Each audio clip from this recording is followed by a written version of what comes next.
Hey y'all, it's Desiree and I'm back with another video. And for this video, I want to hopefully encourage somebody today who feel like they on punishment.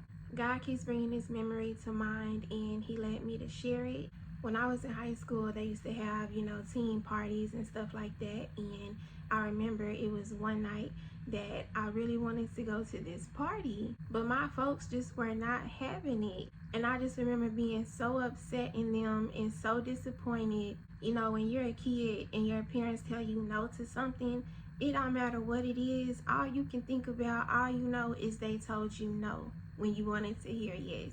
And I remember I just went into my room and I literally cried. I was just like, everybody's gonna be there. And everybody just kept calling and texting me, like, where are you at? And I'm like, my mama said I can't go.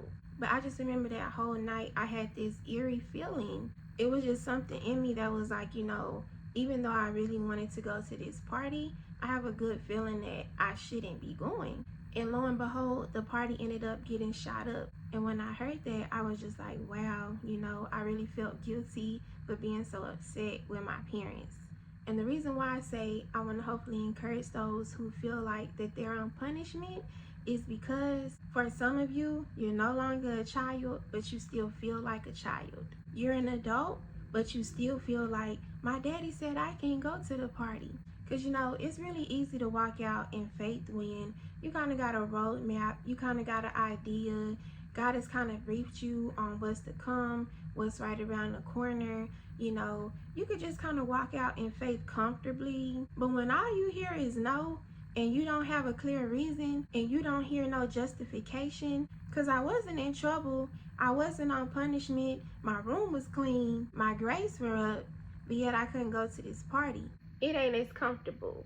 Hearing that no can draw out a lot of negative emotion, because why? And what about when God is silent when he's usually speaking? What about when God is silent to the questions that he's usually answering? What about when God isn't as quick to show you the signs that he once shown you? What about when God is not as quick to show it to you in dreams like he once showed you? That no is not as comfortable. What about when you can't quite place your diligence? What about when you can't quite place your obedience? You can't quite place your faith. When you can no longer see it in action. When you can no longer see what it's affording you. That no isn't as comfortable. And sometimes the only thing worse than hearing a no is hearing not yet. Because now I'm really confused. We may be adults, but we start acting like children when we hear not yet. Because what you mean not yet? I don't know how to gauge not yet. I don't know how to make sense out of not yet. I don't know where to place that not yet. Just like a child, sometimes the flesh wants what it wants and it doesn't want to hear no. And if we're not careful, the enemy will use that to drive us into a dark place. Sometimes, because that's just what God said, has to be enough. Sometimes, but God knows best, has to be enough.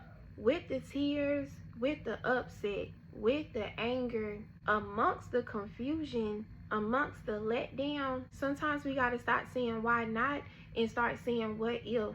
What if he brought it to me prematurely? What if he gave me the green light prematurely? What if he releases me and I'm not all the way prepared?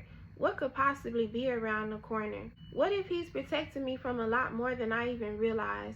What if I just don't understand? What if even if he told me, I wouldn't understand? Sometimes the only way to hold on to your faith, sometimes the only way to hold on to your joy, to hold on to your peace, is by choosing to find a blessing in the no, choosing to find a blessing in the not yet, even if you don't have the facts laid out in front of you. Sometimes, but God ain't felt me yet, gotta be your faith. Sometimes, but God ain't felt me yet, gotta be your joy. Sometimes, I just know that I can trust him has to be your peace.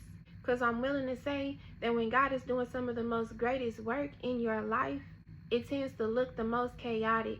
He tends to be the most quiet. Like, I know you said let it get weird, but God at this point is crazy. And you crying, and you upset, and you angry, and you enraged. But it's always those same very moments, those my daddy said I can't go to the party moments, that we look back on and we thank God for. That we look back on and we bless God for. Because I'd rather lose what I thought I wanted if it means I get to gain what I need. And sometimes we think we know what we need, Sometimes we think we know how the story needs to go. Sometimes we convinced it's time, not today. But just like children, we don't know what's best. And when I couldn't go, I had to sit in that room. And little did I know, I was sitting in that room in perfect peace, despite what I felt in my heart. Sitting in that room perfectly protected, accounted for, out of harm's way, hidden under the wing of the Lord. Yeah, you might be tired. Yeah, you might be weary. Yeah, you might be crying. Yeah, you might be upset, but you are in perfect peace in the Lord. And God don't waste no time concealing a thing that he doesn't plan on revealing. God don't waste no time stewarding over a thing that he doesn't plan on releasing. God don't sit up wasting your time, and he is meticulously preparing you for what he spoke to you if the end result ain't you getting there. Don't let a no, don't let a not yet make you forget that the Lord knows best. Don't let that sting, don't let that burning in your chest make you forget that the Lord knows best. And we ain't got to be clapping our hands because the Lord knows best. We ain't got to be shouting in joy because the Lord knows best. Sometimes you laid up defeated saying, but the Lord knows best. Sometimes you laid up enraged saying, but the Lord knows best. Sometimes instead of crying out, you screaming out to God. Because I don't understand this. And don't you see how I'm hurting? Don't you see how it's affecting me? But I'm going to watch my mouth and I'm going to watch my tone because I trust that you know best. I'm going to cry out my heart and then I'm expecting you to come and comfort me because I'm trusting that you know best. Sometimes you truly got to let the fact that God knows best be enough. Sometimes you have to remember his character and let it be enough. Sometimes you got to smile today until you can smile again and let it be enough. Sometimes you got to have joy today knowing that you will have joy tomorrow and let that be enough. Because it's not easy, but it's purposeful. It's not easy, but it's required. It's not easy, but it's a necessity. Some of y'all been clocked in. Listen, when you gonna clock me out? Sometimes you gotta let that envision of rest be enough. Sometimes you gotta daydream until you see it and let that be enough. Sometimes you gotta journal about it. You gotta make a Pinterest board and let that be enough. Cause I'ma hold on to what you said.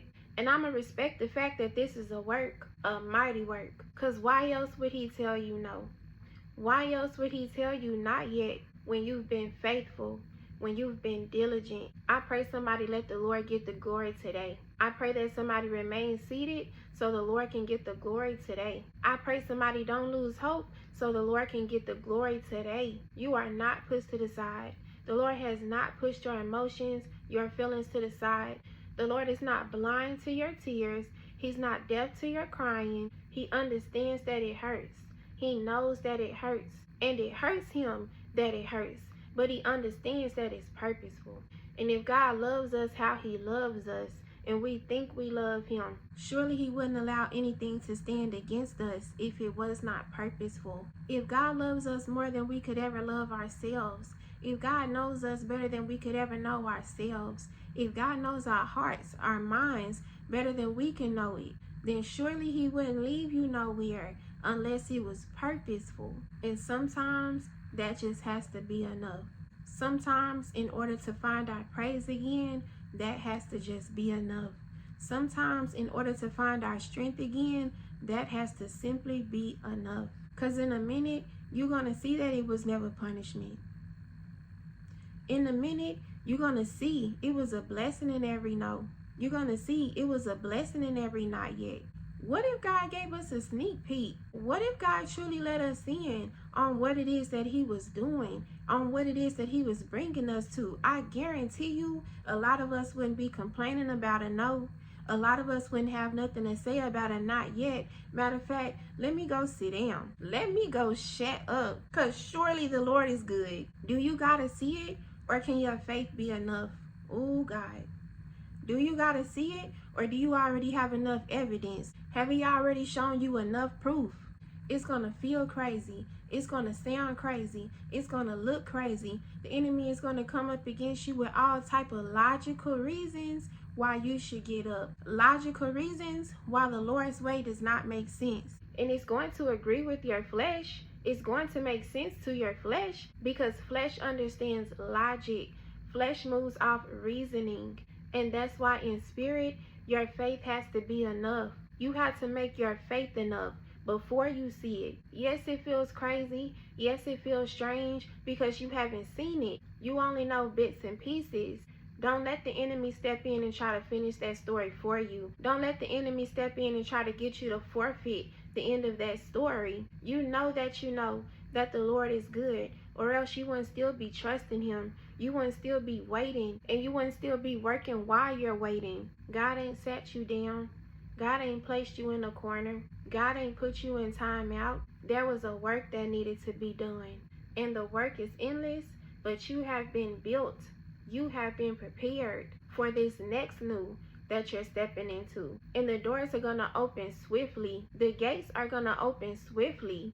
It's so funny because a lot of people sitting back like, when is it going to be my time? Lord, when are you releasing me? God, I thought. And all of a sudden the door's just going to be wide open. Now what you waiting on? Because just how quickly can you get them bags packed? Just how quickly can you jump up out that chair? Just how quickly can you get up out that bed? Just how quickly we can go from waiting on God to waiting on ourselves. The doors are going to open so fast, so swift. You're still going to have tears on your face. Your pillow's still going to be wet. It's going to happen so fast, you're not even going to have time to pick up your clarity. It's going to happen so fast, you're not going to have any time to make it make sense. So make it make sense today. The Lord is good, and he is working, and he is faithful. And I don't know what them doors look like for you, but the Lord is saying that they're going to open swiftly. They're going to open quickly. While you're still thinking it's a long wait. While you're still thinking, how long do I have? While you're still thinking, will I ever be released? While you're still thinking, is it even worth it if I keep going? You're going to look up again and realize that the door is already open. Because God don't sit nobody down that he doesn't plan on raising up.